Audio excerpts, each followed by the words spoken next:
Şehzade Gıyasettin Keyhüsrev.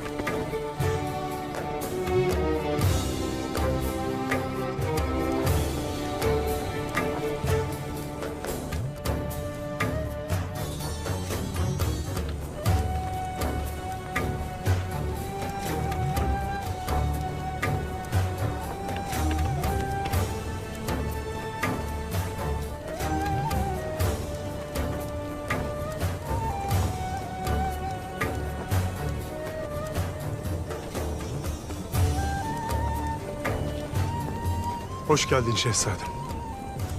Sultanım.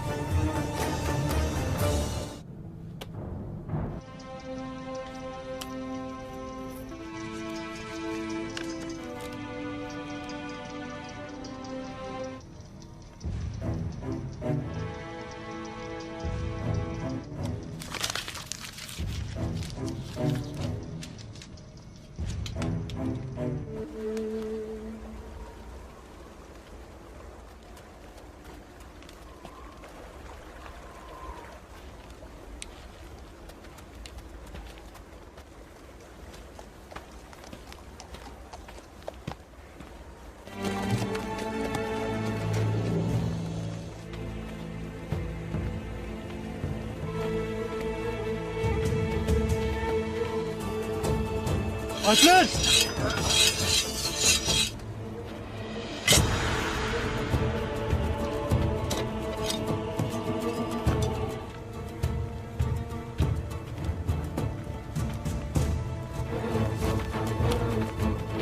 Haydi!